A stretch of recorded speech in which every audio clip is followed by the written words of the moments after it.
Hi, it's Faces Tech. I've in the lockdown of last year, me and my daughter did a few soldering kits, and then I was looking on my AliExpress feed, and then I noticed a solder kit come up. So I said, "Oh, do you want me to try and look for a solder kit for you?" And then I said, "Oh, there's a few Christmas ones around," but then she said, "No, what about Halloween one?" And I was like, "Oh yeah, cool," because Halloween's coming up at the end of the month. I'd look around, I couldn't find any really that were out there, um, or people had stopped selling them or whatever.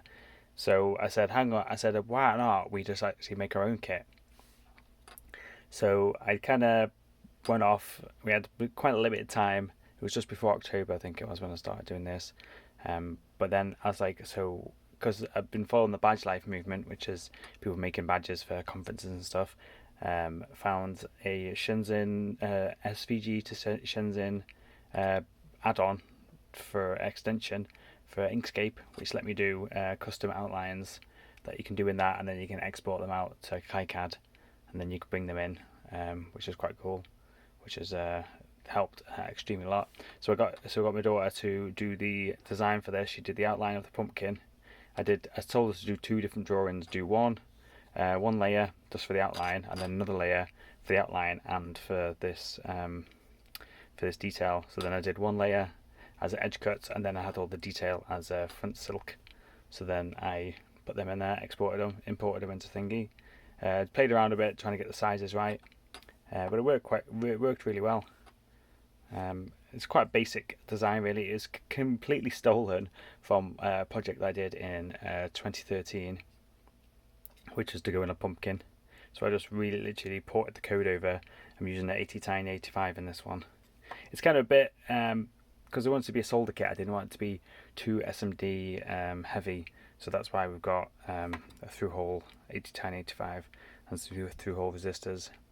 There was a few other things I did on this. I used the S&D button because these are quite big, but these are quite easy to solder to. The other thing I did was like misuse this footprint, which I normally use on the edge of a board, so that you can just in my Game Boy Color Pi builds. But I thought I couldn't really, I didn't want it like hanging out the edge because it'd look a bit unsightly. So we just like bent the pins up. It was a bit harder to solder than I originally wanted it to be. But there it is. It's just again to show that you can misuse footprints and use a bit of hackery. Hopefully, going to build another one for Christmas. Probably going to go a bit more SMD wise, because it's kind of a bit of a warm up one. But yeah, she soldered this all herself. Absolute amazing job. And I'll show you through the different modes it does. Just turn it on, and it's got like a candle mode, which just uses like the random to randomly generate BWM. So she could essentially put this in a pumpkin, and it'll work. And then got the button on the back, press it, and then we've got like a pulse mode, like a flash mode. There's another flash mode. I think this is like a Knight Rider. Obviously, the original code I had was for 4 LEDs, so it doesn't quite look as good with just the two. There's like a strobe mode, it doesn't really show up.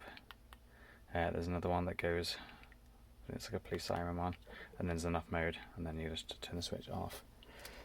But like I say, it's a badge to be worn on clothes, and I used a neodymium magnet, and obviously magnetizes to the back of your badge, to your battery holder, because the ATtiny 85 can go from 2.7 volts to 5.5 volts, so it's well in the range to using one of these little coin cells. Because you could have went because it gets complicated if you put a LiPo in there, because it's like, are you gonna have the charging circuitry on the board? Are you not?